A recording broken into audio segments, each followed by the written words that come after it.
following is a presentation of Main Street Media, your source for news, sports, and information on Main Street in Middle Tennessee.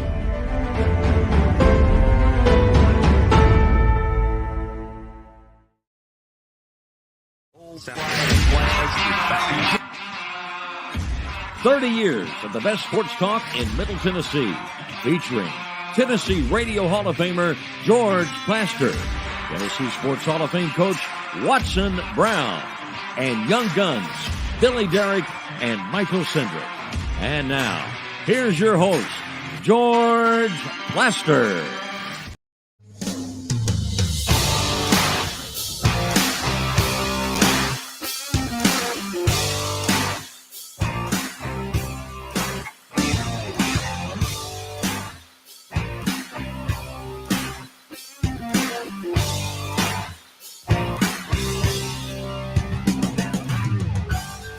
Hello again, everybody. Welcome in. Hope you've had a great Christmas and ready for an exciting 2023.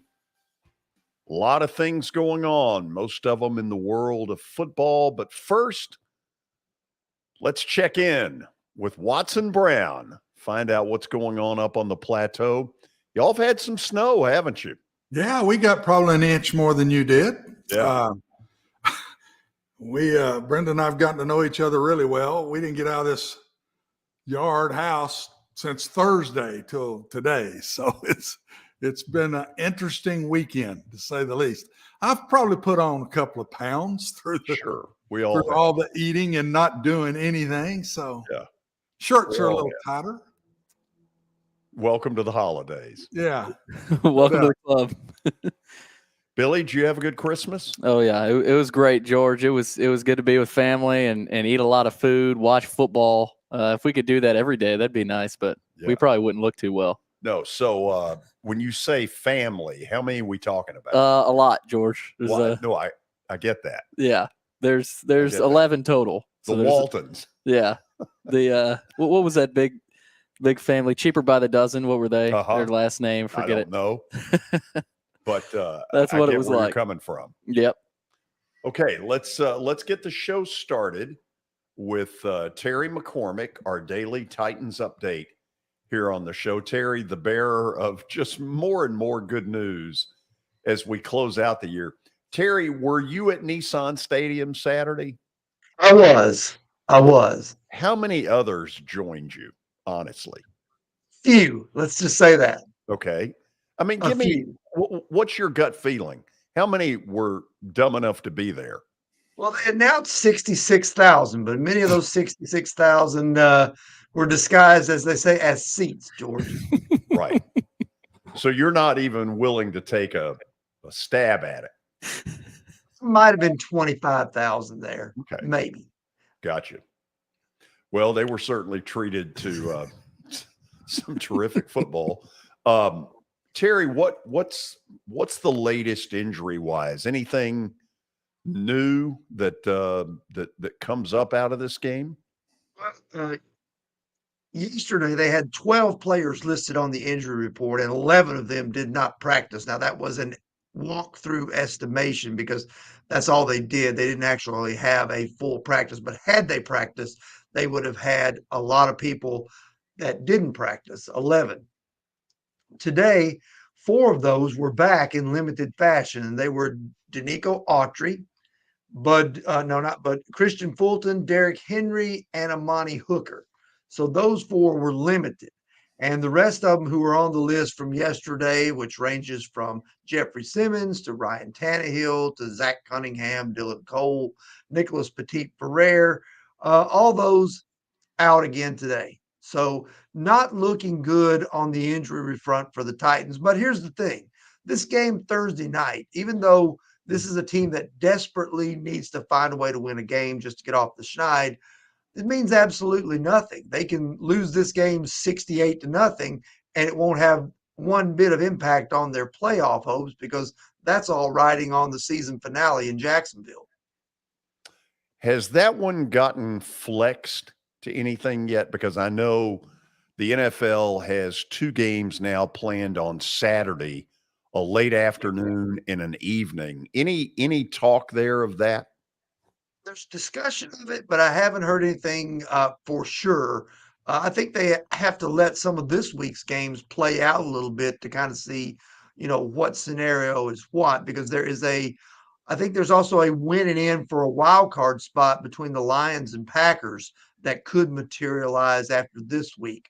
But we know that the Jaguars and the Titans are a sure thing that one of those two teams is going to make the playoffs and one's going to be left there standing at the train station and not making it in after that game that they finished the season with. I believe it's on January the 8th right now. Yeah. Terry, the reports are not good on Ryan Tannehill. Are you hearing anything different, anything more definitive? Lay it on us. Well, Mike Vrabel's been asked about it a time or two, and he said that, Tannehill's doing everything he can to get back and help this football team. And what that seems to say, he had the surgery, the surgery that helps to speed up the healing of the high ankle sprain. And so my guess is that generally means it's a 3 to 4 week type of deal. There was a receiver for the Tennessee Vols that had that same surgery, and he came back a couple of weeks earlier than he should have, maybe under normal circumstances. So my guess would be this. I think they probably, Tannehill might have an outside chance next week. That would be a best case scenario. I think they probably would hope that if they can somehow get to the playoffs, maybe he could be able to come back for the playoff game. But George, nothing is guaranteed when you're talking about this type of injury. Yeah. Anything else you want to leave us with? It's all so encouraging to begin with. Yes, it has been so encouraging.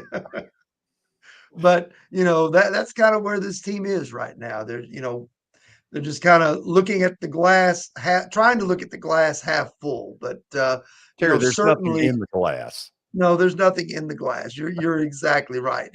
I guess one of the things that, you're looking at, basically they're playing the second string offensive line. I mean, that's basically what they're doing right now. You look at Ben Jones is out now. Taylor Lewan's been out for most of the year. Nate Davis is out for the year. And now Nicholas Petit-Ferrer hasn't practiced this week. He did not finish the game against the Texans on Saturday. So, and then Aaron Brewer has been listed with a calf injury. So it is quite possible that you could see 5 different guys than what started the year as the offensive line when they take on the Cowboys Thursday night, George. That is quite possible. You could see 5 different guys than the ones they started the year with. Oops. That's not a recipe for success in general terms. Oh, it really isn't. Terry, thank you for all the good news and happy holidays. Happy holidays to you as well, George. Terry McCormick with the depressing Daily Titans update. And it's been brought to you by Sumner Funeral and Cremation. George, as I just had, there it is. Middle Tennessee's most trusted team in realty. That is the Justin Tucker team with Platinum Realty Partners. They are proven to be trusted with your most personal asset. Give them a call at 615-906-8458. Also, Sumner Funeral and Cremation. They are sharing their family with yours in your time of need. Now with 2 convenient locations in both Gallatin and Hendersonville, and also online at sumnerfuneral.com. All right, let's start the update with the bowl scoreboard report. I know we always look forward to this. We got 4 bowls today. One has already gone final, the Camellia Bowl down in Montgomery, Alabama. Buffalo defeated Georgia Southern. Turned out to be a really good game and a great crowd, surprisingly, down there. So Buffalo won that one. Memphis right now is all over Utah State as they begin the second half in the First Responder Bowl. And we've got 2 more tonight, the Birmingham Bowl and the Guaranteed Rate Bowl. Coastal Carolina and ECU at 5:45, and Wisconsin and Oklahoma State at 9:15. So there it is, George. I know you guys are thrilled about those today. Yes. It's always good to have football. Always good. George, we got the bowls out of the way. We've got 4 more tomorrow. Mac Brown and the Tar Heels are in action tomorrow night. They are. Sam Hartman, Wake Forest quarterback, has entered the portal over the weekend, and he's expected to land at Notre Dame, according to sources, reports, rumors, whatever they are. But after a long Sources career, close to the situation. yeah, after a long career in Winston-Salem, and he broke the ACC career record for touchdown passes thrown. He broke Taj Boyd's record in the bowl game against Missouri. So Notre Dame, that could be the landing spot for Sam Hartman. So let's get Watson into this. Watson, as good as he's been, he's really getting virtually no play on the pro level. Is it that they feel that style doesn't match pro football at all?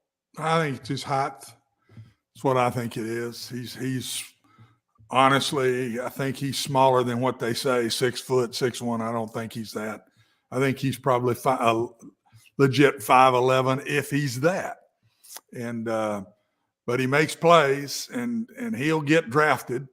It won't be very high, but he will get drafted. But this will improve his draft status to go to a place like Notre Dame or Tennessee or anywhere, and show his worth against that type of talent that they seem to play more of, even though Notre Dame plays a lot of ACC schools right now from that COVID contract time. And but I think it's a good move by him. He seemed to be a kid that the team mattered to him. He was very emotional at the end of the game the other day. That's when I knew he was gone. And but for his sake, he's given them 4 years of play. He's getting that extra year from COVID. Yeah. That COVID year. So I think he's doing the right thing. If I was his agent, that's what I'd tell him to do. What Next else, piece, Billy? George, we got in another football note up in the NFL, Nathaniel Hackett has been let go finally by Denver after a 4-11 start and losing 51-14 against LA. That was the nail in the coffin, not that the nail in the coffin hadn't already happened. Congratulations to Denver for showing up. God. Did he beat Urban's time, or did Urban get fired before he did? Well, he broke the record in Broncos history. He holds the shortest tenure of any head coach in Broncos history. I don't know. I don't think there's many that wouldn't break the record. Yeah. Well, there's not many let a guy go in 1 year, but I wondered if Urban got let go after this or before this. I couldn't remember. Urban lasted less than a year. And if you'll remember, I know that, but Lou Holtz with the Jets lasted less than a year. Yeah, he was the last I remember that was within a year. What was our guy that left the Falcons, went to Arkansas? He's now the coordinator. Coach Petrino. Yeah. How his was a 1 year deal, wasn't it? Didn't he leave in the middle of the first year he was there, or was it his second year? I don't remember. But I know it was during the season. He didn't get on the flight home after they got beat somewhere. Yeah, he just went straight to Arkansas with his motorcycle. We love that one. Yeah, it's an easy one. Last piece here of NFL news, kind of surprising, but then again, in today's day and age of the NFL, maybe not so much. Earlier today, Arizona defensive end J.J. Watt announced his retirement after this season. Houston drafted him with the number 11 pick back in 2011.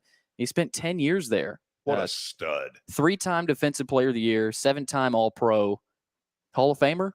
I mean, first ballot. First ballot. No, at least in my mind, no doubt about it. But Watson also a first ballot Hall of Fame human being. Yes, he's got it all, guys. NFL ought to just see how many of those guys they can reproduce, because he's and you knew it. If you watched the other night, he was taking pictures. Yeah, he sure was. With I guess it's his child. I don't know if it's a boy or girl, but they with mama. Both parents were there. They're taking pictures down on the field. You hear during the game that it's the first game his child's ever seen him play. He played a heck of a game.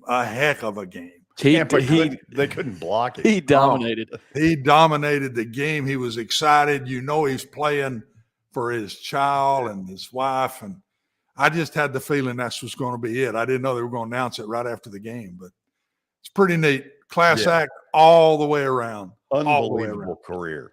Do you know that he raised, after Hurricane Harvey, he put something on Twitter hoping to raise about 200 grand, and instead 37 million. Mm-hmm. Can you imagine? It's just fantastic. I mean, 37 million.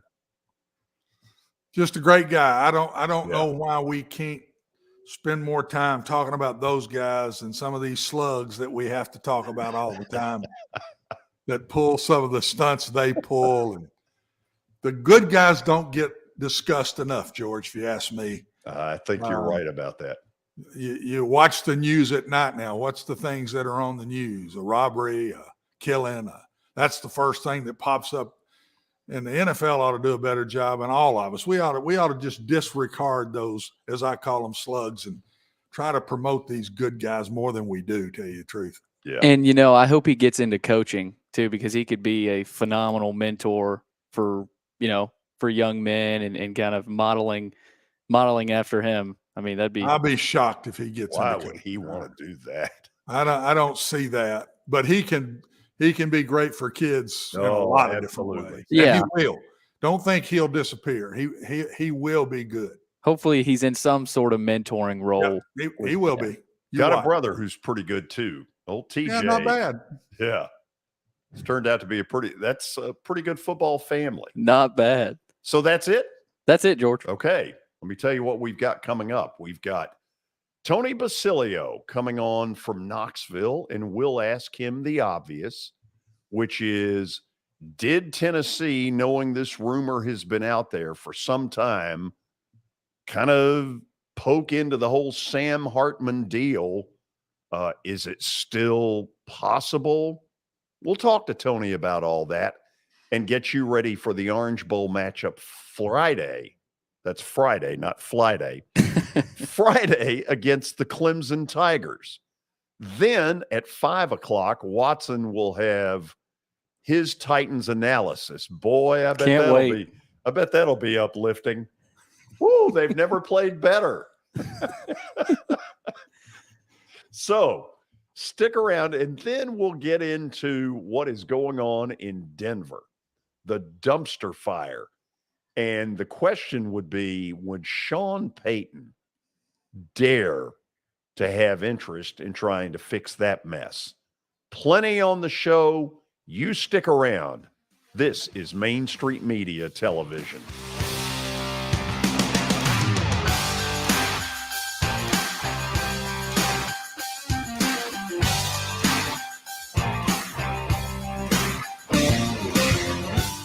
Buying or selling a home can be a very personal experience. Why not go with the team that receives nearly all of their business from referrals? Clearly a trusted name in real estate. The Justin Tucker team with Platinum Realty Partners has sold more than 500 homes in the last 7 years. Voted best in Sumner County multiple times. Proven to be trusted with your most personal assets. Call the Justin Tucker team with Platinum Realty Partners at 615-906-8458. The Justin Tucker team with Platinum Realty Partners, Middle Tennessee's most trusted team in realty. I highly recommend Sumner Funeral and Cremation because of their caring nature and attentiveness to detail. Pre-planning your funeral now will bring you peace of mind and less stress to your loved ones. When the chaos of losing you happens, your family can honor and celebrate your life, knowing things are happening just as you wanted them to. Pre-planning determines the details of your funeral, cemetery services, and can be less expensive. We are honored to serve you and are always here for you in your time of need. Sumner Funeral and Cremation. Traditional, affordable, dignified. SumnerFuneral.com. Jody Jones Dentistry can handle all your dental needs, from the basics to cosmetic procedures. All of this in the nicest dental facility I have ever seen. Jody has done it right. They're located conveniently at 55 Music Square East, and for an appointment, it's simple. Dial 615-259-5100 and tell them Plaz sent you.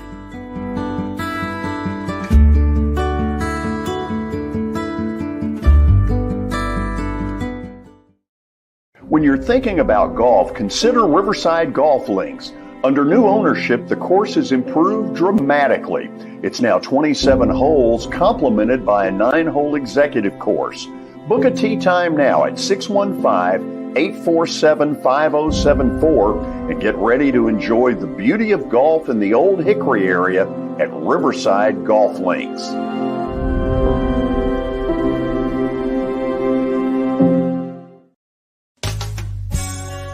I'm Bart Durham.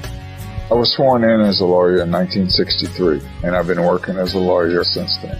We're a firm that does exclusively personal injury, a lot of tractor-trailer crashes. Insurance companies will open up their checkbooks when you force them to. We have systems that work. We get the most money for our clients in the shortest amount of time.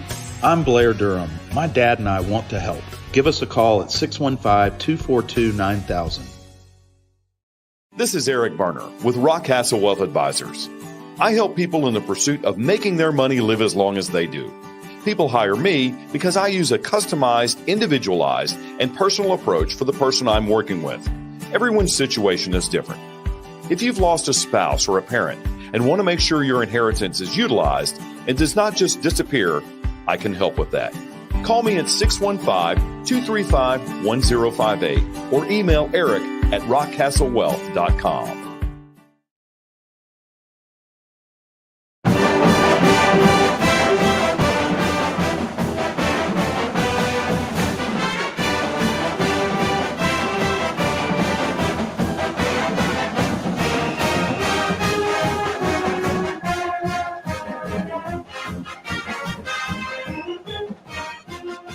Welcome back into the George Plaster Show. It's now time for Tennessee Tuesday, brought to you by Direct Radon Mitigation, as well as Complete Service Heat and Air. And before we get to Tony, here's a few words on Complete Service Heating and Air. When I made the decision, Complete Service Heat and Air can clean your coils, check out your motor, and make sure you have warm air throughout those cold winter months. Complete Service Heat and Air is located in White Bluff, Tennessee. We do service and repair on heating and air the right way. 24/7 service. Call us at 615-797-3997. Serving Cheatham, Davidson, Dixon, Hickman, Humphreys, Montgomery, and Williamson counties. so let's go to Knoxville and say hello to Tony Basilio. Did you have a good Christmas? Que pasa, amigos? Yeah, I sure did. Thanks, guys. Nice. Let's see. If you want to go Spanish, no tengo dinero. I know that one really well from working in radio all these years. I thought you might. So today was our Festivus celebration, George, and so we aired our grievances on my show. We're really in the spirit. I can tell. Did the Titans come up? No, it was more like personal. Yeah. Like when you refer to Watson as my father, that sort of thing, personal.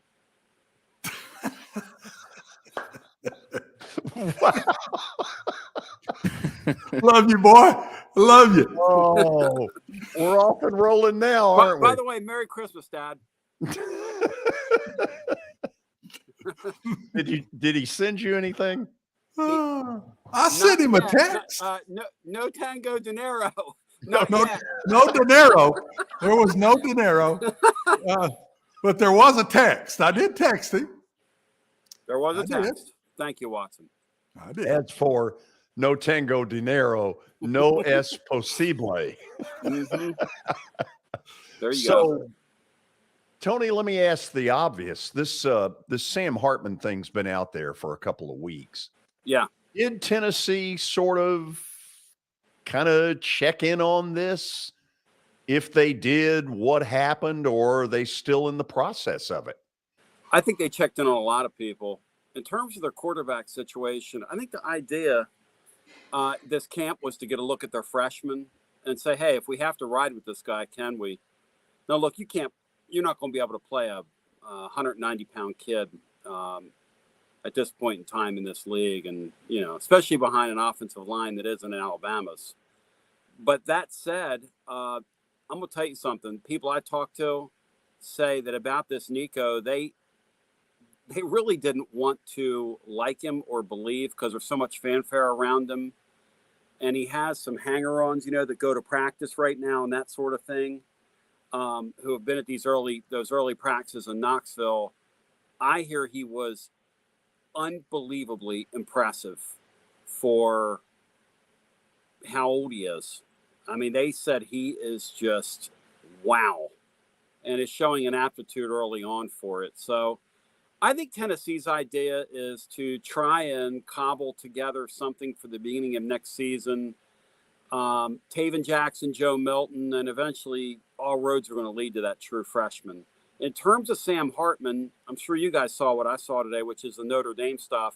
Look, I know that a lot of these programs talk to a lot of kids, and it never makes the light of day. For instance, and I'm not trying to be funny here, but if we don't think people were tampering around with the North Carolina quarterback, we're fooling ourselves. I keep it real here. I hear things.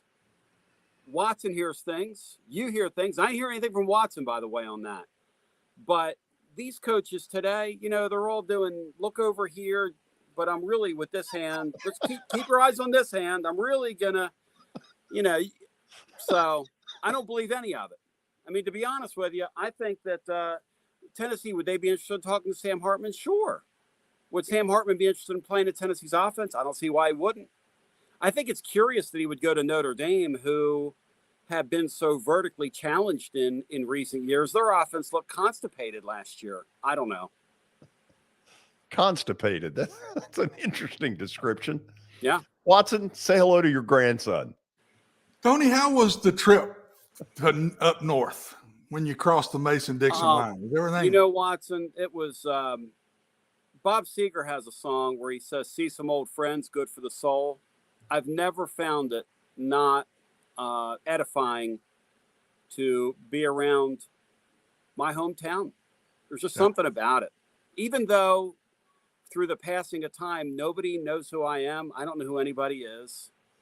There's too much water under the bridge, so to speak, but it's such a beautiful thing. And from a sporting sense, it's so fun to be around those people with the Eagles. Cause I watched a game with family members, game. They ripped the Giants apart. You might've thought they were losing by 3 touchdowns the way one of my brothers was behaving. I said, what are you doing? Relax. But that's where I got it. So I'm telling you, Philadelphia fans are a different breed. Yes, That's they all are. I can Santa tell you. Claus. They are a different breed. Yes, they are. Tony, what's your take on the game? It seems like everybody up east is we don't have a shot here. We got too many people out. Yeah. I'm one that don't believe that. I've watched Clemson. I watched my brother's game. That was 39-10. That game wasn't 39-10. I mean, North Carolina passed for 370-something yards in the game. Right. I mean, it wasn't like this was a normal 39-10 game. They turned it over at critical times, and they couldn't score inside the 10. Been one of their Achilles heels all year. The strength of the defense is the front. The weakness is the secondary. That's not a good place to be weak against Tennessee. I don't care if Tillman hadn't done a lot all year, because I don't think he's ever been totally healthy again. Losing height, yeah, but that's one guy. A lot of people are losing a guy here and a guy there. I think it's on the quarterback. If Milton plays good, they will beat Clemson. That's a big if. That's a big if, because he hasn't played good yet as a starter at Tennessee. Name me a game where he's really played good as a starter at Tennessee. So far, he hadn't done it. The Vanderbilt game, he sure didn't do it. The games he started before Hooker went in his place, he didn't do it. So he's got to do something he hadn't done. But if he plays B football, I'm telling you, don't tell all your fans this week, don't give up on this team just yet, because I think Josh Heupel likes this kind of game when everybody thinks they got no shot. Why wouldn't you? You're playing on house money, Yeah, you are. And what do you have to lose? Seriously, what at the end of the day, what would Tennessee have to lose? I mean, I'm looking at the Ramel Keatons of the world, the Squirrel Whites, the Brew McCoys of the world, the Walker Merrill from down in the mid-state. Those guys have an opportunity here. And I'm with you, Watson. I think they're going to be open. My question and you said it, and I'm a complete simpleton, okay? You know way more about this than I'll ever know. You've forgotten more than I'll ever know about the sport, and I hate to be this way, but if the quarterback plays well, Tennessee probably is going to win that game Friday, despite not having their best playmaker on offense, despite not having their best playmaker on defense. Jeremy Banks, guys, I'm in favor of him, because anytime you can not go to class at all in the fall and then get the word you're not going to the bowl game because basically, you didn't do anything in the classroom, and then say you opted out. I mean, I'm for that. But they're without him. The last time they took the field without him in a meaningful bowl game, it looked like chaos. That's not a good sign. But here's the thing. You've got a true freshman quarterback over there who, ordinarily at this time of the year, true freshman quarterbacks, talking about the Klubnik guy, ordinarily they played a ton of football. Not him. I don't know how Dabo did that, but I want to congratulate him. I mean, I don't know how you do that, but Dabo keeps falling forward like we've never seen anybody fall forward like this guy is. You play in a weak league. Well, that helps, doesn't it? It does help a bunch. Yeah. You play in a weak league. Let him take that team and that quarterback he tried to play with into the SEC. See how many he wins. DJ against Tennessee schedule, Watson, that would not – let's put it this way. They would not be in the Orange Bowl, would they, Watson? No. And again, who have they beaten? My brother had lost 3 straight before he went to that game. He loses to Notre Dame, who's a good team. Who did he beat? He loses to South Carolina, which is average at best in the SEC. Mm-hmm. I mean – why are we giving Clemson the credit that we give them other than being in a league they could win in? That's the way I see it. I may be wrong, but I bet you if they lose, Milton just does not step up to the plate. He just doesn't do it. In all these games, guys, these non-playoff games, I always look at who wants to be there. What team wants to be there more? This is Tennessee's high point in forever. If the guys that are on that team, I'm talking about the guys that opted out. If the guys that are on that team don't want to be there, why bother? These guys should be thrilled. They're a part of a New Year's Six bowl. They were picked to win 8 games at the beginning of the year. Some people thought 7. They're a part of a New Year's Day bowl game, and they're a prohibitive underdog. Look, Watson and George, if I really thought that Joe Milton was going to function well in this game, I'd be saying Tennessee was going to really put it on them. But I'm not going to stretch things here. I'll take a win, and I hope the guy surprises me. Because I think coming out of this game, people here are going to be going, and I hope I'm wrong. I really hope I'm wrong. But I think the narrative here is going to be, okay, how long till we play the true freshman next year? And do you start the season with them? I think that's going to – look, I hope I'm wrong. I think Tennessee internally is concerned about this game. People I've talked to, they're concerned. They're never going to say that publicly. But they're concerned about it because they know what Watson just said. They know, which is there will be plays to be made in this game. There will be opportunities. They know there will be opportunities in this one. Because there were in the ACC title game. They just know. They just know from looking at the film that there will be opportunities. Yeah. Yeah. One last thing, George, before we go with him. Who do you predict is the quarterback next year at Tennessee at the start of the season? Boy, don't do that. Why are you trying?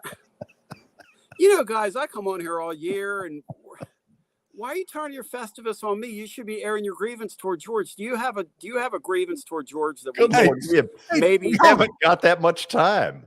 Tony, I'm on here every day and get treated like this. So don't sit here and put a cry on me now. Don't do that. Hold on, Tony. This comes from a man who once asked me, do you even know how to read? Wow. Can you believe that? Well, Tony, honestly, he never answered the question. Well, he never answered the question. George, I'll remind you that me and Watson share blood after this fall. Okay, I'll ease it for you. Do you think the freshmen are they going to wait on him? You don't think they'll go to the transfer portal in any way? They're going to deal with what they got. Is that what you think?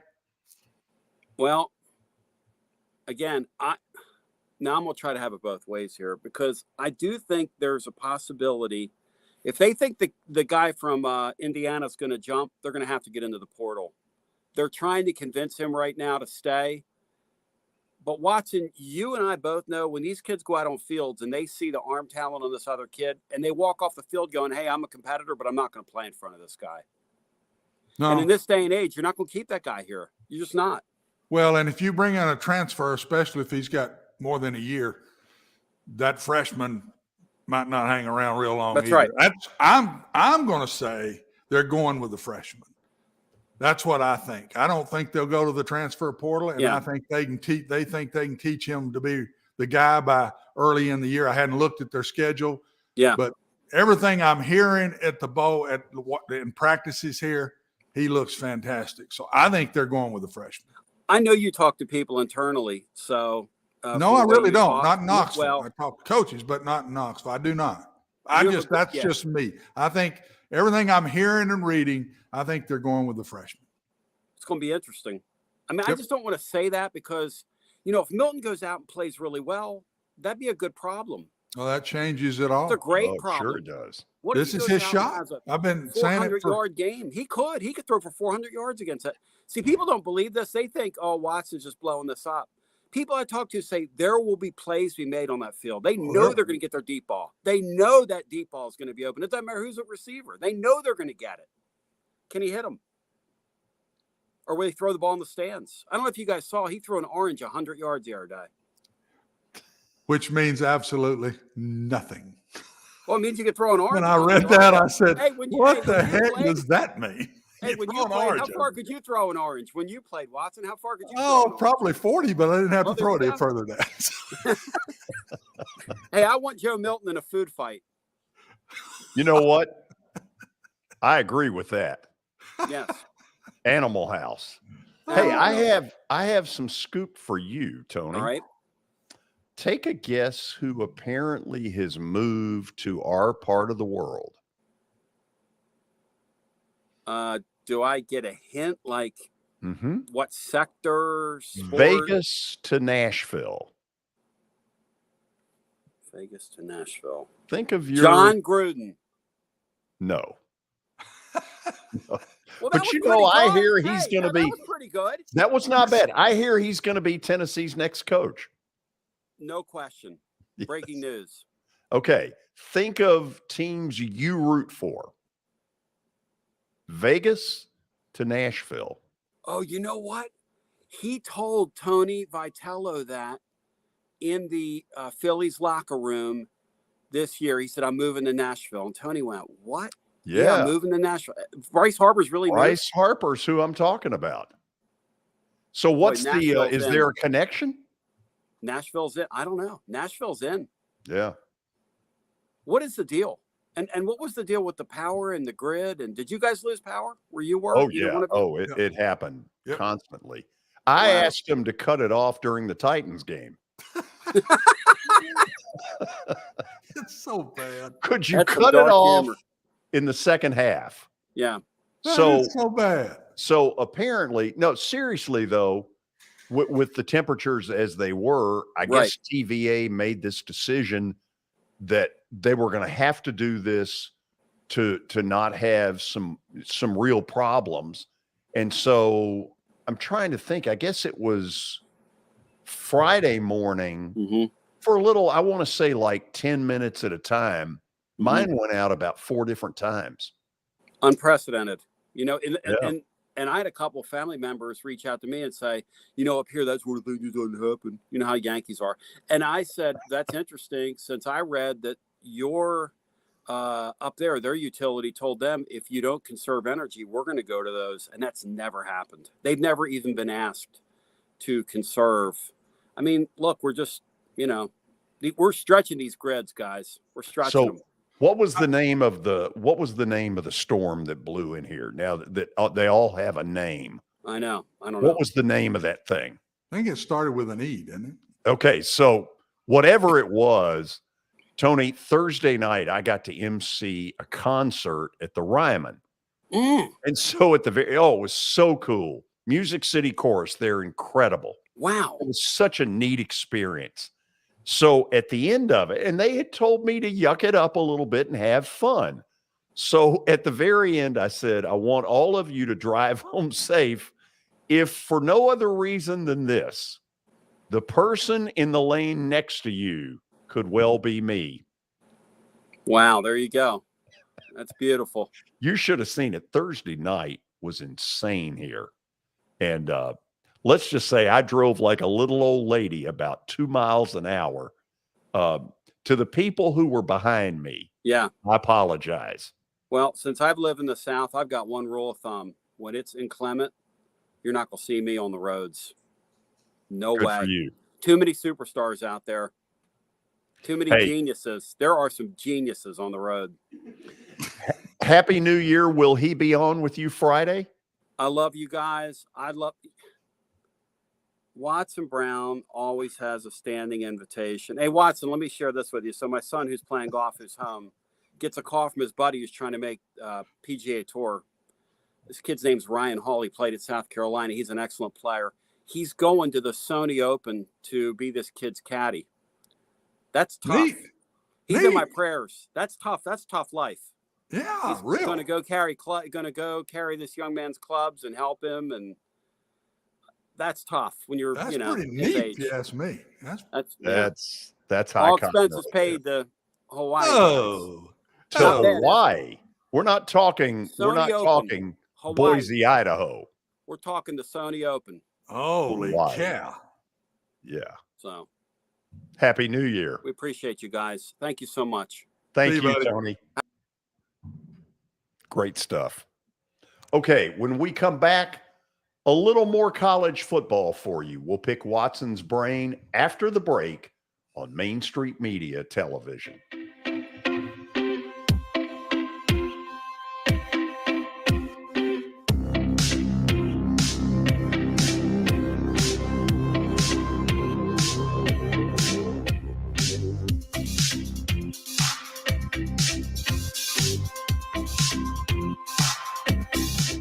For Dustin Timmons and Joey Donnelly, they welcome every opportunity to serve and satisfy their clients. Whether you are looking to build your dream home or renovate your current home, their team will ensure that every client and remodel is unique, luxurious, completed on time, and within budget. Contact them today to set an appointment for a free consultation or to view some of their completed projects by logging on to DonnellyTimmons.com.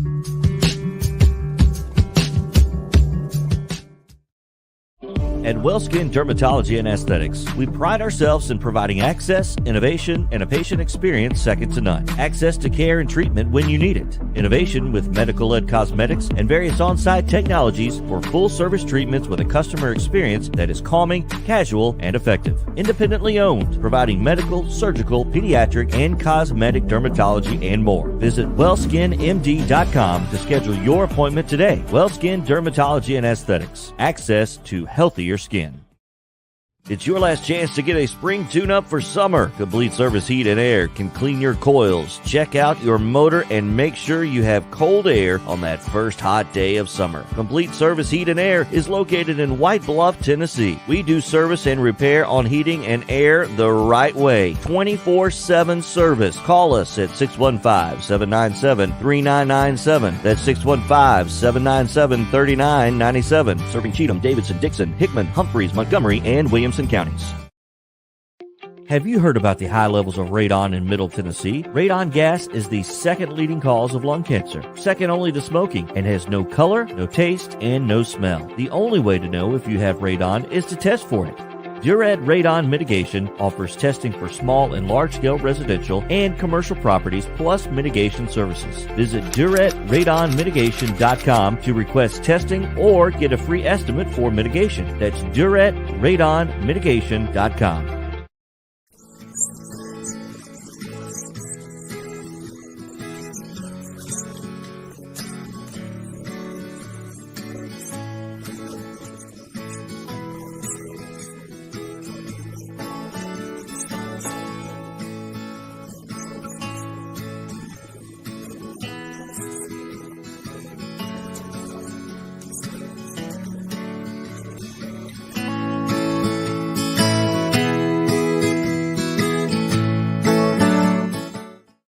Since 1865, the First Baptist Church of Gallatin on Winchester Street has served its community by catering to the least, the last, and the lost, providing a church of welcome used by God to save the lost, transform the saved, and impact its community. As a proud multi-ethnic congregation, Pastor Derek Jackson personally welcomes you to join them in fellowship Sunday mornings at 8 in person or at 1045 in person or online at firstbaptistgallatin.org. First Baptist Gallatin on Winchester Street, serving with open arms as a true church of welcome.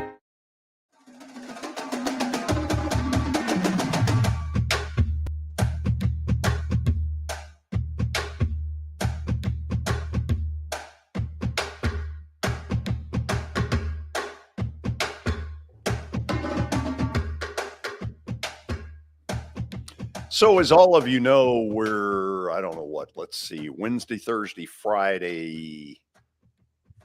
Wow. We're only 4 days away from the college football playoff games. It really snuck up. Yeah. So Watson, how much time do they game plan for that game, and how much of it is spent on letting kids who they never see during the season have more practice time? The first week that you come back, that you practice, is pretty much spring practice for the younger guys and timing for the older guys. Just get back in the flow a little bit. And then from then on, it's work on the game. Like when I'd go to a bowl game, that's the way it did. And this is a bowl game in the way they go about it. It's not a bowl game. It's very serious. More than that. Yeah. But they go about it the exact same way. So they've been working on the game plan. You pretty much, well, you do. You have the game plan in by the time you get to the site. If you're there 4 days before the game, that game plan's in before you get there. When you get off that airplane at the place you're playing, you've got the game plan in. You tweak it a little. You keep watching tape. Maybe you found something else as you kept watching, but pretty much it's done by the time they get off that plane. How much are you hitting Watson usually? Obviously not much with the starters, I would guess. No, you hit a little bit at the game site to get them back into to pad flow. I'd say right. If you hit twice if you hit in 2 practices in a 5-day period, and when I say hitting 2 practices, it might be 2 periods. It might be 2 5-minute periods, 2 10-minute periods where you're very physical in them. Not very much. You do practice hard with the young ones back when you're on the campus. That now you do. Really, Billy, the seasons are so long, and that, I was going to talk about that at some point about the NFL, but the seasons are so long in college now. When they finish the year, it takes a few weeks to get everybody healthy again. They're Right. just so beat up, and so you really can't do a whole lot for a couple of weeks after the season's over. Don't know if you saw it, and I didn't see a ton of it, but kudos to Middle on their win over San Diego State in the same stadium where Vandy beat Hawaii back in late August to start the football season. That's a good win for them. Yeah, I was proud for them because of their just fortitude. They just hung in there. They had to really fight. And honestly, neither team played very good. It was not a fun game to watch, but Middle had the toughness and the mental toughness to hang in there and found a way to win the game. And that's honestly, when it boils down to it, that's all that matters. But really, I watched that one off and on, and I just didn't think either team played very well. Would y'all not say that most of the early games that's been the case? Yeah. Yeah. I would this year. And I was going to say on Stockstill, Watson, you've probably, been a part of experiences like this as a coach where you knew you got by the skin of your teeth, and you're just trying to survive. They kept showing Stockstill on the sideline. You could tell he was, just trying to survive. Oh, absolutely. He knew they weren't playing well. Yeah. He just said, find a way. Find a way here. And they did. They found a way. At the end, it went back and forth a little bit. But no, that's a good win for them. You got to understand, guys, and I've never gone to 6-6, so I don't know this, but to me, you're going to have a winning season. I mean, you leave that game if you don't win the game, if it's 2 6-6 playing each other, one of the teams leaves with a losing record. I mean, it's just so different than the way I've always thought bowls. You've had a really good year. You get a chance to go. I'm bitter about this 6-6 stuff because I had a couple of 7-4s that never even got to go, that they didn't take us. So I'm not big on 6-6. I wish we'd cut it back to winning records, but you're going to cut out a bunch of bowls if you do that. Watson, I didn't know that. That tells you how much the game has changed. Oh, absolutely. 7-4? Yeah. No, it's different. We're on the early days now. You didn't have the number of bowls like you do now. And what's changed is ESPN is funding a lot of these bowls as programming. You couldn't pay the light bill on some of the crowds you've got in the early games. But Watson, let me ask you this. I'm sitting here watching Memphis. They're one of the 6 and 6s, and they are clearly light years better than Utah State. So they're going to go to 7 and 6, and you always hear this, that's great momentum for the spring and the next year. Is it really? Does it matter one way or the other? Well, let's just say it's better than the alternative. But I don't think it's that big a momentum. Getting to go to a bowl, your players' memories from it, the 3 or 4 days prior to the bowl, the fun they have, the functions at night, the time off in the afternoons. When I'd go, I practiced early in the morning, so I gave them the day. Usually at night you had functions to go to, so that was their only time to get to the beaches or to whatever they're doing. And we were in Hawaii 6 days, so it was a long time when we went to the Hawaii Bowl. And it's memories. I still talk to kids today that they talk about the memories of that trip and all the things that they got to do and everything. That's what it is. The momentum of into the next year, George, I don't really think that's true. Yeah. Okay, let me try this one on you. So having been around Music City Bowls and emceed certain events that they've had over the years, the nighttime events, some of it's really a lot of fun, and it does bring some really good memories.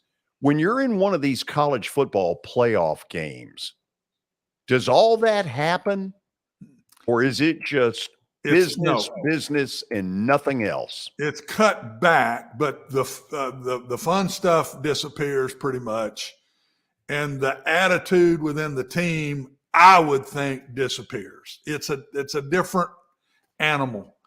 We were excited to be in Hawaii. We were proud of what we'd done. We made it all the way to the 23rd in the country, and it was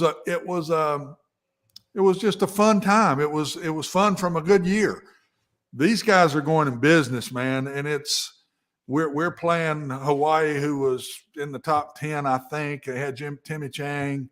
He'd broken all those records. It was his last game in the stadium. A lot of limelight with that, but it wasn't serious limelight.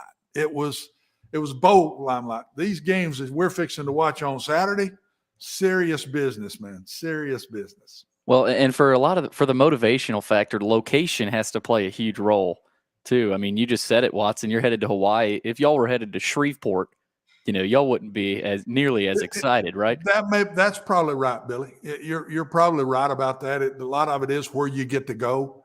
I know where Mac is. That's one of the best bowls to go to. They say that bowl is a blast. The weather's fantastic all week. It's in San Diego. I've always heard the Holiday Bowl is just unbelievably good one to go to. And so hopefully he's having fun. But it's just different when you're lining up for the national championship. The pressure with that and all the parts of the good season is not on anybody's mind at that point. Whereas my kids were celebrating a good season. These kids aren't celebrating a good season. They're very serious to try to beat Michigan and trying to beat Georgia or whichever, or vice versa. Don't discount Shreveport. They've got a casino.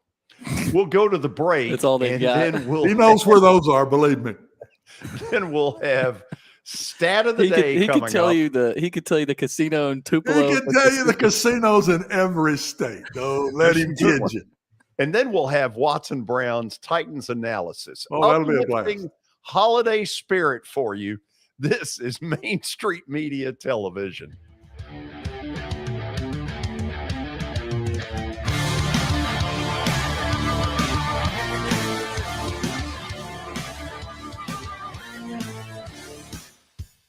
When I made the decision to host the Plaster and Friends Celebrity Bowling Night, Strike and Spare is where I turned. And what a wise decision that turned out to be. They have 5 locations in our area with family attractions. They're perfect for birthdays, groups and corporate outings, and holiday parties. For more info, it's simple. Go to strikeandspare.com.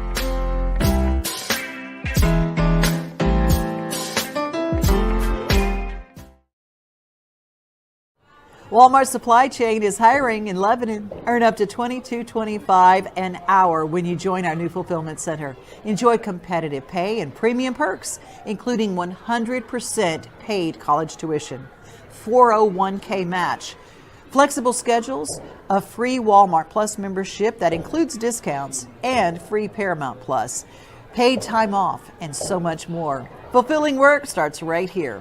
Text JOIN to 240-240. That's JOIN 240-240 to apply now. Hit After Hit has become the baseball store in Tennessee. They have over 1,000 different models of gloves and over 1,500 wood bats.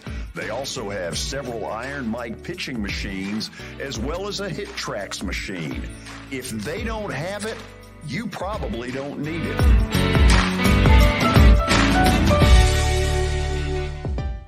We're proud to call Hit After Hit the official shirt provider of the Plaster and Friends Celebrity Bowling Night.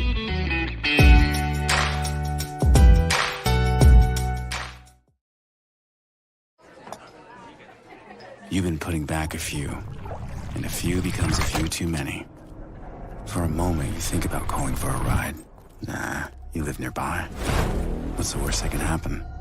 You get pulled over, your insurance goes up, you lose your license, you total your car, you kill someone.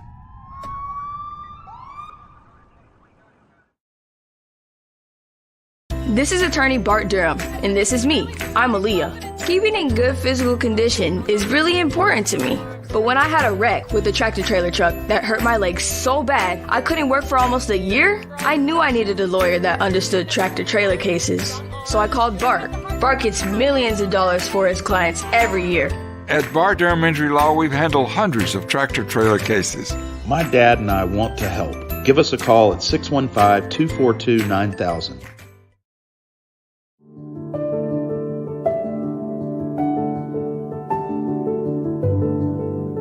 Welcome to the Omni Nashville Hotel. Urban elegance with a vintage touch. Our 800-room hotel opened up in the fall of 2013 with 746 guest rooms and 54 suites.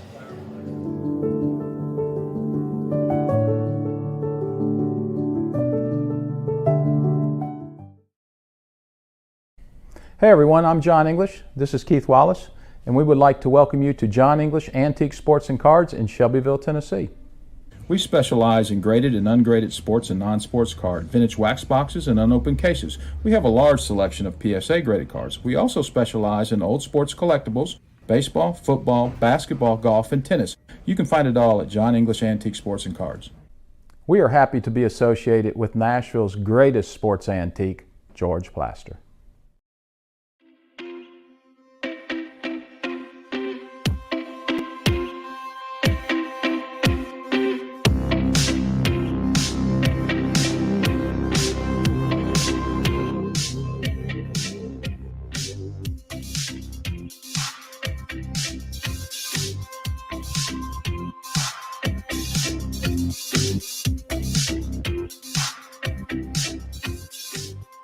Welcome back into the George Plaster Show. It's now time for Stat of the Day, brought to you by John English Antique Sports and Cards over in Shelbyville, Tennessee. They've got antique and historical sports equipment, games, advertising, and many other sport-related items. You can find them, of course, Tuesdays through Fridays, noon to 5, and Saturdays from 10 a.m. to 5. Visit them online at John English Graded Cards as well.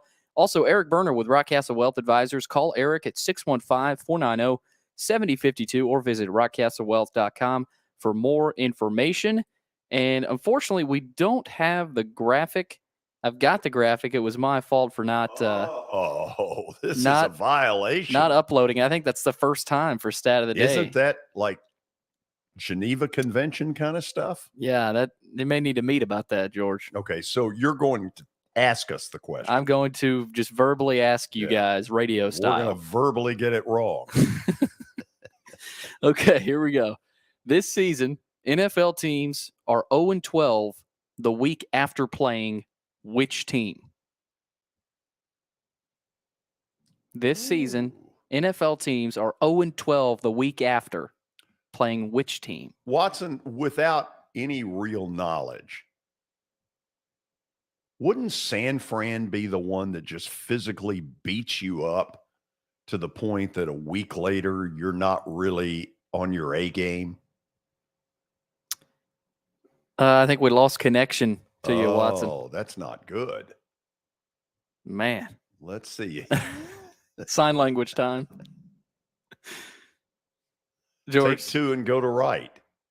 What do we do about that? He said the Eagles.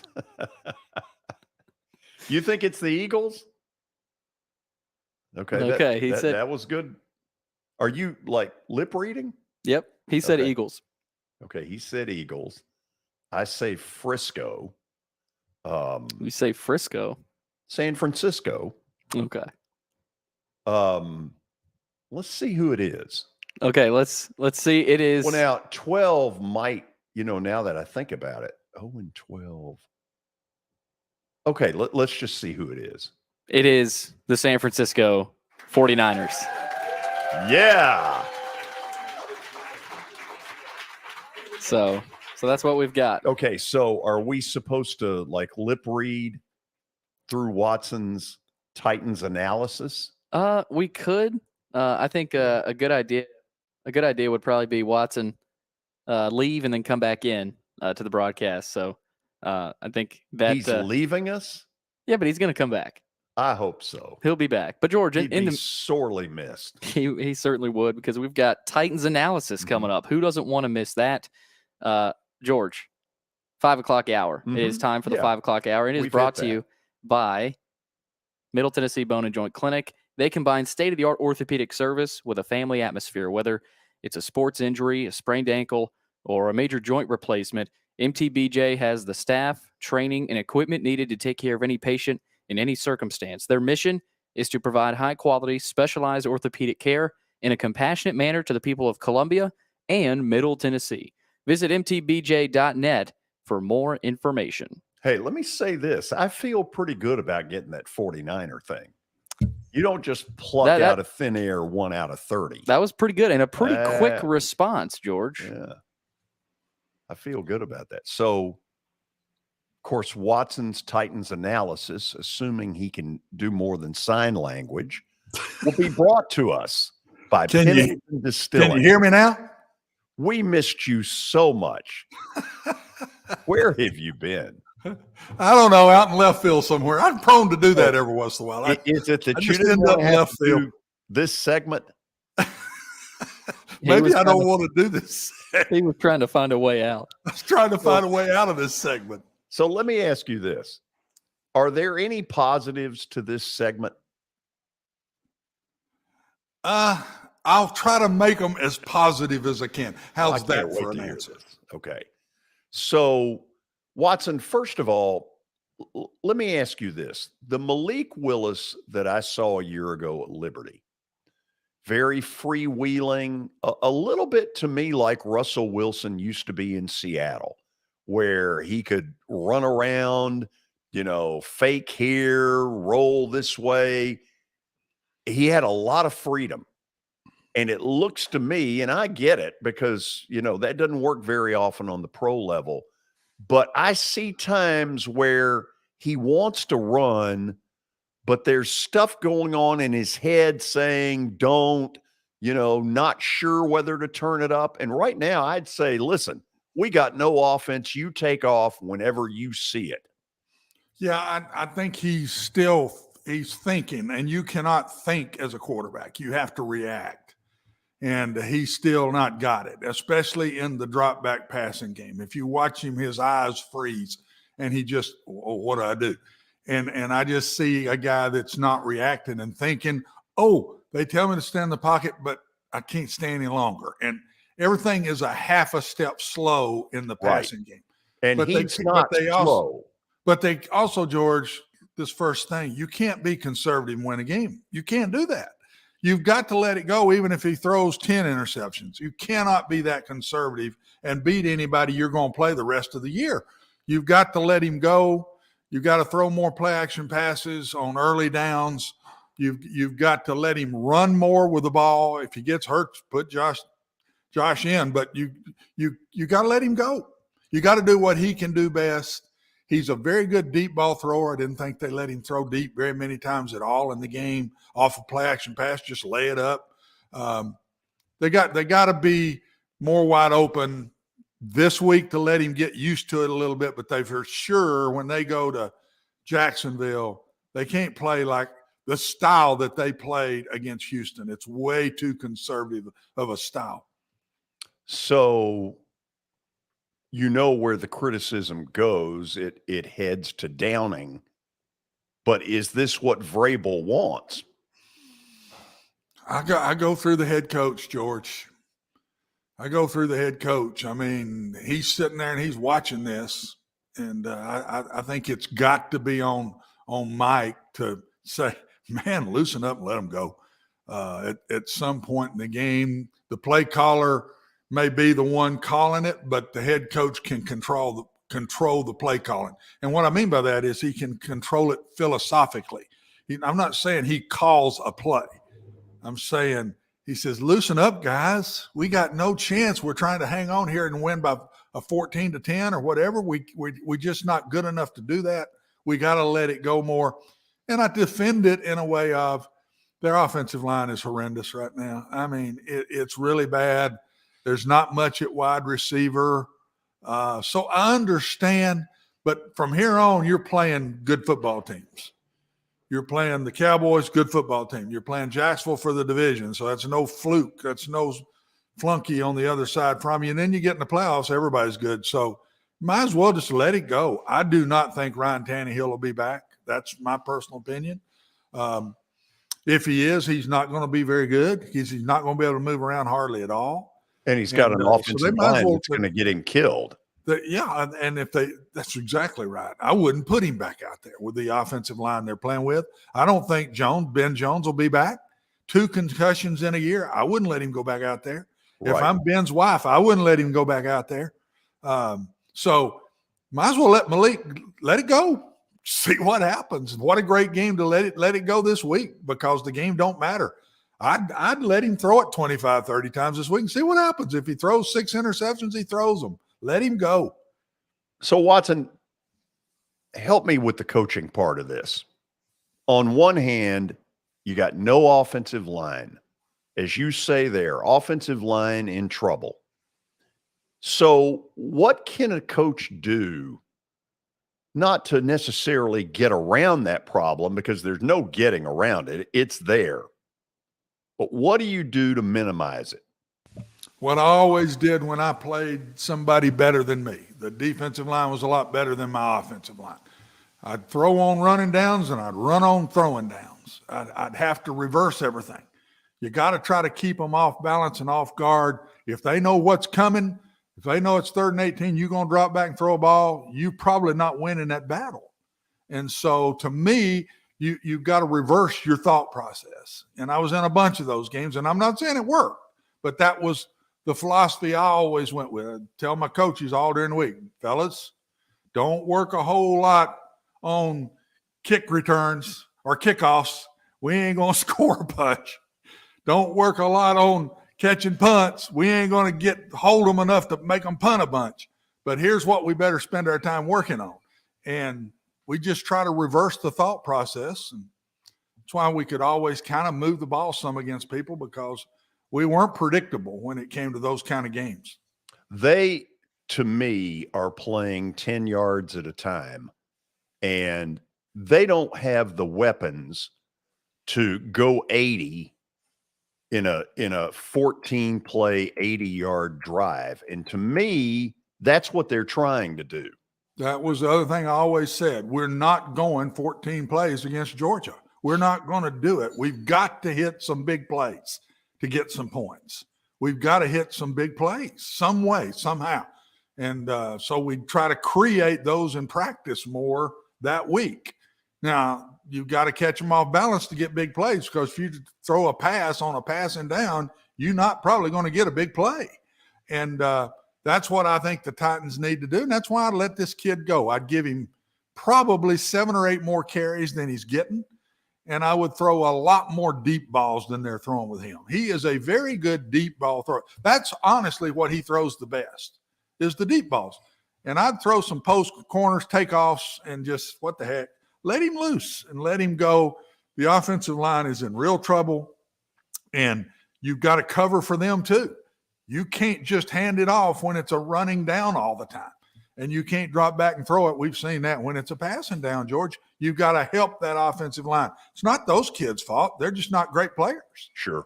And they're playing against some really good players. Watson, with the game meaning absolutely nothing for standings purposes, other than the fact that it's the Cowboys and it's Thursday night football, it means nothing. Don't you play Dobbs a little bit and you pre-arrange that that's going to happen? Absolutely, I would, because you could lose Malik. If you're going to beat Jacksonville, Malik's going to have to carry it 10, 12 times. That's my personal feelings. They're not going to win the game without Malik making plays with his legs. And he could get hurt. You better have that other one ready to go and ready to play. I would play Josh Dobbs in this game for sure. How much? I don't know. Maybe the last quarter if the game's out of reach or something. I would play him in the game for sure. My third one on there, George, quickly. Meaningful time though when it's still up for grabs, so maybe you simulate real stuff. If it's up for grabs, I know Mike's personality. If it's up for grabs, he's gonna go for it. He's gonna try to win the game. I don't think he just puts him in just to put him in. If that game's, I think if it's 10 points going into the fourth quarter or something like that, maybe put him in the game and let him go. But knowing Mike Vrabel, he is competitive and he wants to win every game he coaches in. I'd be shocked if he did that, unless Malik's not playing good. If Malik's not playing good now, if you loosen him up and let him throw more and he's throwing it to them and not us, you're going to have to put Josh in the game. But I would want to know that now, because I know I got to loosen up more against Jacksonville. Let's see this week how much he can handle in a loosen up way. That's why I would loosen up in this game. The number 3 there must play near perfect with style of play. They have no margin for error. No margin for error. They've got to do things. These penalties they're having on 1st and 10, hold-in, legal procedures, George, they can't move the ball doing that. They can't make up the ground. They've got the style they play, as conservative as they play, they have got to stay within the chains, and they can't have these penalties. And the secondary is so poor, they can't have 2 or 3 pass interferences in a game. It's a killer. Pass interference in the NFL is not 15 yards like college. It's where the ball lands. And that's a it's the biggest penalty in the NFL. Sure. It's pass interference. It's the biggest penalty. They've got to cut this stuff out to have any chance to beat Jacksonville or to get and win a game in the playoffs. They've got to play more perfect football. Last year they did that. This year they've struggled doing that. I think they're playing with so many second teamers that it's just a different football team. I don't think it's discipline. I don't think it's something the coaches are doing. It's just they're playing with a lot of down the liners. If they were that good, they'd be starting in front of those starters, and they're not. Let's get to the 4th and final point, which is I thought must dominate. And they at times were pretty darn good Saturday. Better, but got to be better than that against a good offense like Jacksonville is right now. They've got to get back to what we saw before Autry and Simmons got hurt. They're in that stretch when they were 7-3, maybe right in there. They were dominant in the front 7. Now, Cunningham was still playing. Long was still playing. Simmons was healthy. Autry was healthy. That's a lot of bodies missing. That's 4 of the front 7 that are missing right now. But they've got to get back. If they're going to beat Jacksonville or they're going to win a game in the playoffs, George, that front 7's got to get back to being dominant. And the one that I'm waiting on back, because I haven't seen the same spirit on the defense since Long went out. That kid, the more I see him not playing now, the more I saw he did when he was playing. He is the spirit of that defense. He's emotional. He's flying around. He's pushing on the back as he gets off of him. I mean, he's borderline dirty player, and he's really not. He's a football player. It's, hey man, this ain't, we're not playing two-hand touch below the waist here. And he plays that style. He talks to everybody when they're getting off the ground. That spirit has been missing to me. They got to get him back at least by playoff time. After the break, we'll get into the dumpster fire in Denver, and we'll ask the question, is Russell Wilson done? He looks done. Why does he look done? All of this and more, so stick around.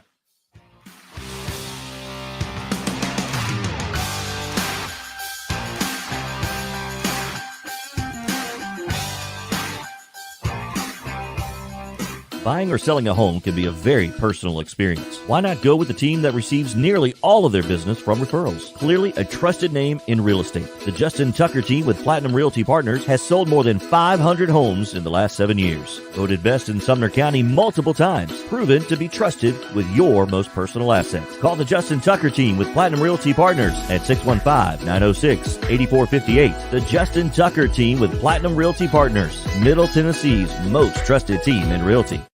I highly recommend Sumner Funeral and Cremation because of their caring nature and attentiveness to detail. Pre-planning your funeral now will bring you peace of mind and less stress to your loved ones. When the chaos of losing you happens, your family can honor and celebrate your life, knowing things are happening just as you wanted them to. Pre-planning determines the details of your funeral, cemetery services, and can be less expensive. We are honored to serve you and are always here for you in your time of need. Sumner Funeral and Cremation. Traditional, affordable, dignified. SumnerFuneral.com.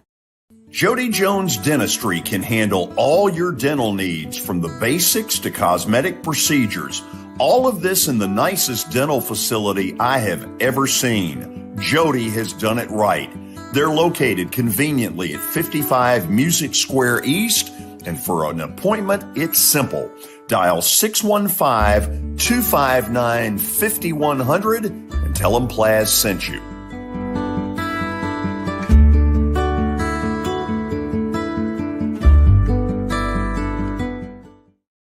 When you're thinking about golf, consider Riverside Golf Links. Under new ownership, the course has improved dramatically. It's now 27 holes, complemented by a 9-hole executive course. Book a tee time now at 615-847-5074 and get ready to enjoy the beauty of golf in the Old Hickory area at Riverside Golf Links.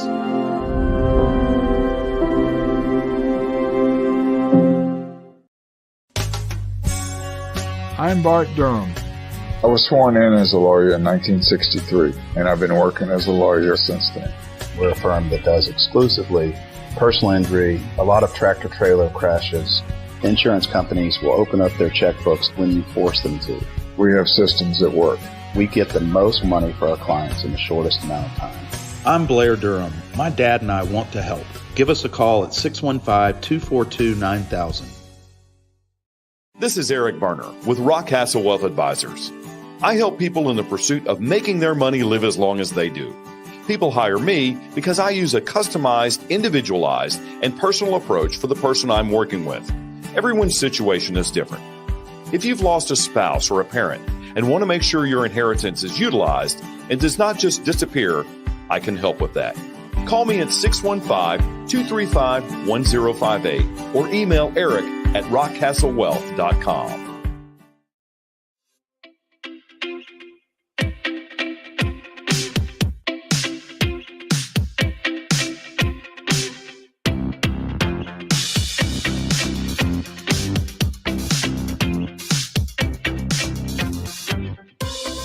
Well, by now, most of you know what has gone on in Denver. The Broncos went out to Los Angeles and put a stamp on it and mailed it in, got beat 51 to, I think it was 14. And in the process, they had a couple of fights on the sideline. Just a really bad look in a season that has been nothing but bad, bad, bad. And when they got back to Denver, ownership made the decision to pull the plug on first-year head coach Nathaniel Hackett, and that's brought up all kinds of stuff. Now, Billy, Watson asked a question earlier, and with your vast research knowledge, you have come up with the answer. Yes, I have, George. And Watson was asking about Urban Meyer's firing. Of course, last year, how long that lasted. It lasted 13 games. Hackett, 14 games. So Urban Meyer was a little bit – they cut the can on him a week earlier. He may have the record. That might be the earliest anybody's fired. Lou Holtz, I believe, was 3-10-1, maybe 3-11-1 with JETS. A lot of people forget he was the Jets head coach at one point. I didn't know that. So, Watson, for me, the comparison here is close to home, Wade Houston. I have never seen a coach as ill-prepared to go from being an assistant to a head coach as was Wade Houston with Tennessee in the early 90s. And if you look at the record, you'll know exactly where I'm coming from. I'm assuming, based on Hackett's credentials, that he didn't just get stupid overnight. This guy had done some things on the pro level that warranted consideration to be a head coach. So how did he look so clueless? I'm a firm believer, George, through all my time and being around so many different coaches, that certain people are made to be head coaches and certain ones are not. They just don't have the personality, the swagger. I can't tell you what it is, but I just think certain guys don't have it and are great assistants. And sometimes the poor assistants make the better head coaches. I don't think watching him on the sidelines, I just never felt like he had the it factor. He just didn't have the, I'm the boss. I'll make the right decisions here. I didn't see confidence, poise, the look in his eyes, I don't know. I just did not think he had it. I felt that way back early in the year. And as the year went on, it proved to be true. I just don't think he's built to be a head coach. He had the opening night snafu in Seattle where Russell Wilson goes back home, and on 4th and 5, they elect to drain the clock and let their field goal kicker, Brandon McManus, try a 64-yarder, which didn't work out, and that caused all kinds of stuff. If that had never happened, would this story be any different? Might have lasted longer before this happened, but I don't think he was going to make it. Like I say, I did not see the poise and confidence that I would see in Pete Carroll, and I'm not trying to pick the better ones. I look at Jacksonville with Doug Peterson. There's a poise to his posture and the way he handles himself, and the players can cling to that and play. And I just look across the NFL and watch it, and you'll say, I don't know how long he's going to last. I think it is. Everybody talks about, can he make the head coaching decisions? You learn to do that as time goes on. You'll learn. We talked about that in one of our shows maybe last week, and where you got to, or maybe it was on Tony or Poggi I was with, but I talked about you get better at that with reps on some of the decisions, like when to call timeout, when not, when to do this, when to go for it on 4th down, when not, when to go for 2, when not. All of that you learn to do, but I don't think you can teach yourself to have the demeanor and the presence that you have to be as a head coach. I don't think if you don't have that, I don't think you ever get it. Okay, then there's the Russell Wilson piece of this, where Denver has traded half of the free world to get him. And all of a sudden, a guy in Seattle who appeared to have all the freedom in the world, scramble around, improvise, throw the long ball. All of a sudden, Watson, it looked to me like it was 1, 2, 3, get rid of it.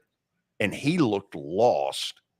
Now, from a novice like me, when I try to ask myself, okay, what really has gone on? I've never seen a player that has gone from one level, or at least what I thought was one level, then to another. So I want to start with this. For me, he looks considerably slower. Yeah, I'm going to agree with that. I think his reactions are slower. I think his physical movements are slower.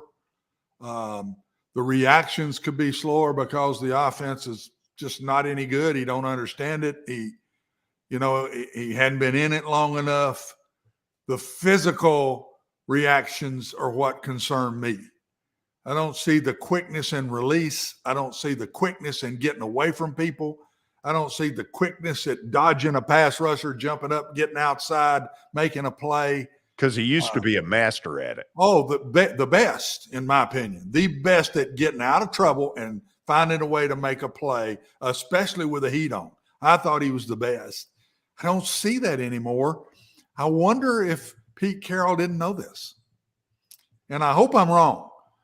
The mental reactions and the quick thought processes can come if he gets with a better offense and a understanding of what they're doing better and all that. The physical parts, though, I don't know why he would have that much fall off unless he's just getting on up in age or he's been hit so daggum many times that he just don't have it anymore. And Pete Carroll just never fought to keep him. And I always said, what does he know that everybody else doesn't know? Because he's given up basically starting over. But I think he thought Smith is a really good player, and I'm not sure that my guys got it anymore. And so they didn't put the money out to keep him, George. Right. And I respect Pete Carroll's decision making. And I thought that when he became a free agent, he waited. He was a free agent for a long time before he signed. And I just wondered from that. And it looks to me like Pete was right. I'm worried if he'll ever be the old Wilson that we've always seen play. I hope and pray I'm wrong. But I'm just being honest. I see a much slower physical body doing things than I did 2 years ago. Okay, so Watson, you may disagree with this, but to me, the Denver search, tier one is one name, and you know who it is. Yeah, I know. Can't believe he'd take it. We're talking about Sean Payton. We're talking about Sean Payton. I can't believe he'd take that one. Okay, let me Vic ask you this. Fangio was there, and he's talking about him being his defensive coordinator. I can't see him going back to Denver. Right. That's an awkward. That when I saw that name, I said, Denver ain't in this picture. I keep hearing he's got two on his radar, and I don't know who the two are. It's obvious they're not both just fired coaches now, because what are there? Two out there right now? Denver and Indianapolis? Is that it? Right. And who knows where? And I don't think it's Denver. I can't see him going to Denver. Indianapolis, they got a really good defense. They're supposed to have a really good offensive line. They've got a really good quarterback. Really good running back in Taylor. But I still don't think Indianapolis is it either. I think there's one that hadn't let somebody go that he's got his eyeballs on.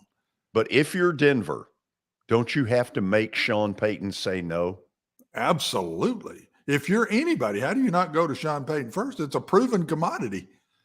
He was a very successful offensive coordinator with the Cowboys and very successful with the Saints when there's not been a lot of success with the Saints throughout the years. So, heck yeah, that he's top line to me. Somebody's going to have to pay a lot to get him because he knows he's top line. And he's not getting back in it unless he's going to make a lot of money and have a long-term contract. But you got to make a run at him first. If you don't, you're not being fair to your fans or your players. So, Watson, let me ask you this, and I realize it's a question you really can't totally answer. Do you think there are coaches out there right now who are dying to get in front of Denver and say, listen, I'm going to tell you what the deal is on Russell Wilson.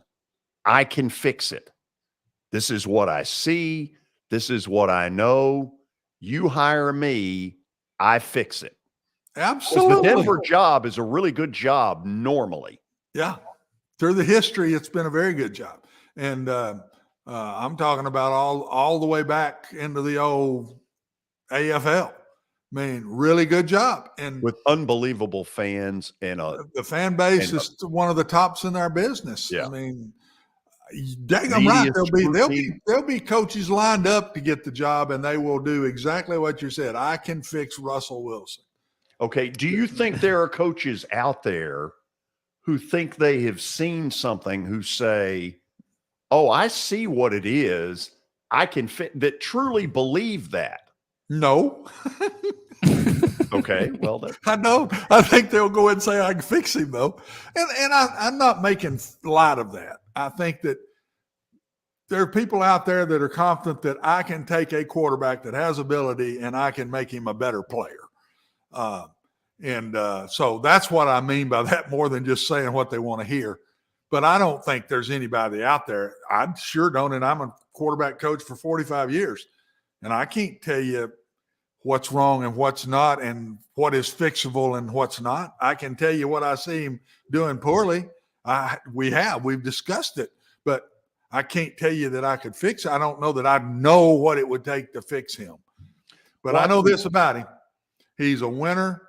Wherever he goes, he tries to play for those folks and that team, and he's not a quitter.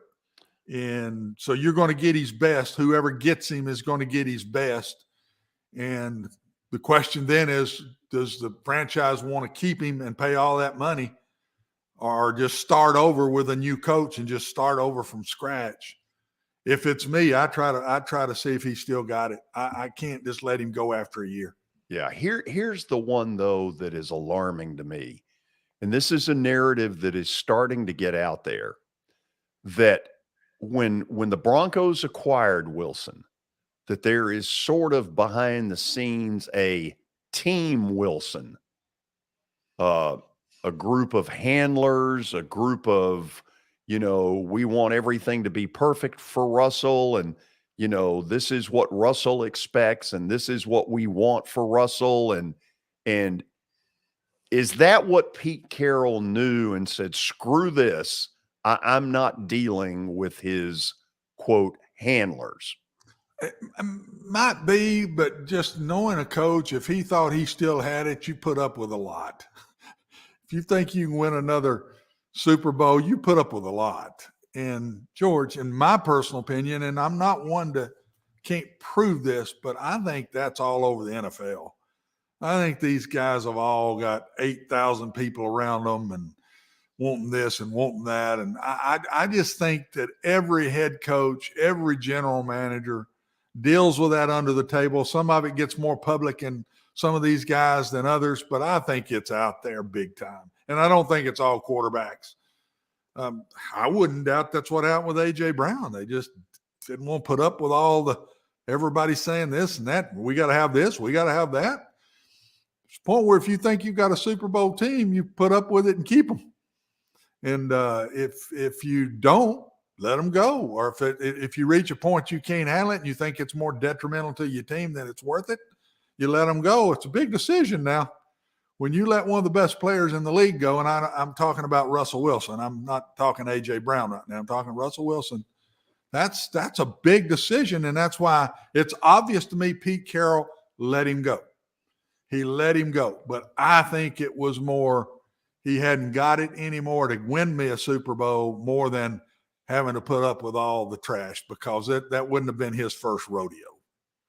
Plaster bet of the day is George, real quick. Sorry. Yes, Billy. Breaking news on the ticker. Breaking news. Hall of Famer Ed Reed has agreed to become Bethune-Cookman's new head coach. Boy, that's the going thing. Is that an HBCU? Yeah. Yeah. Okay. I wasn't sure if they were or not. Yeah. Yeah. That's the going thing right now. Hire these former players that hadn't coached and give them a shot and let them go. Ed Reed. Dion just got another one a job. You got that right. Absolutely. That's the Dion factor. We'll go to the break, and then Plaster Bet of the Day is coming up on Main Street Media Television.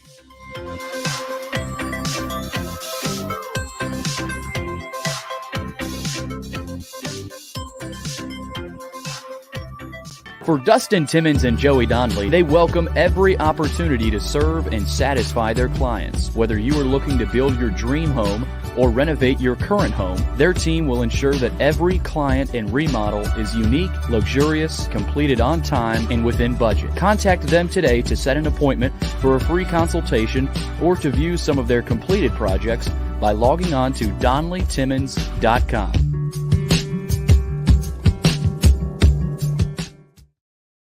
At WellSkin Dermatology and Aesthetics, we pride ourselves in providing access, innovation, and a patient experience second to none. Access to care and treatment when you need it. Innovation with medical-led cosmetics and various on-site technologies for full-service treatments with a customer experience that is calming, casual, and effective. Independently owned, providing medical, surgical, pediatric, and cosmetic dermatology and more. Visit WellSkinMD.com to schedule your appointment today. WellSkin Dermatology and Aesthetics. Access to healthier skin.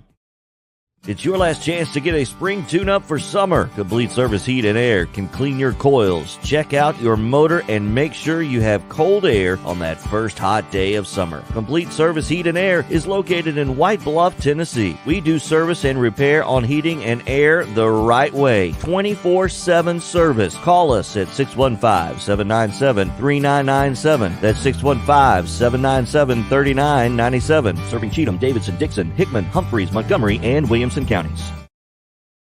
Have you heard about the high levels of radon in Middle Tennessee? Radon gas is the second leading cause of lung cancer, second only to smoking, and has no color, no taste, and no smell. The only way to know if you have radon is to test for it. Duret Radon Mitigation offers testing for small and large-scale residential and commercial properties, plus mitigation services. Visit DuretRadonMitigation.com to request testing or get a free estimate for mitigation. That's DuretRadonMitigation.com.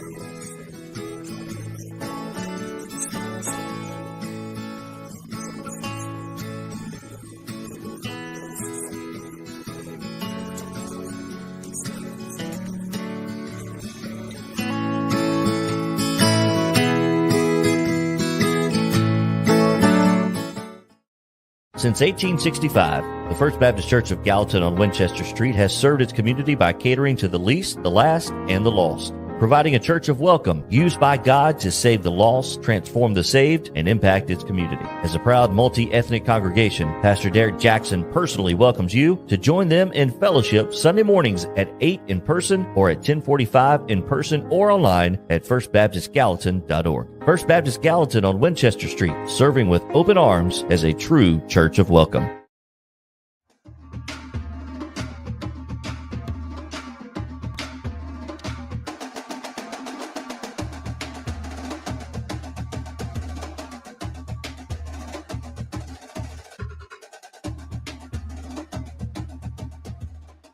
Welcome back in. Final segment of the George Plaster Show on this Tuesday evening. It's about time for Plaster's Bet of the Day, brought to you by Bart Durham Injury Law. Since 1975, Bart Durham has aggressively protected the rights of a broad range of victims of car accidents and personal injury in both Tennessee and Kentucky. And this is the time of year to contact Bart Durham Injury Law.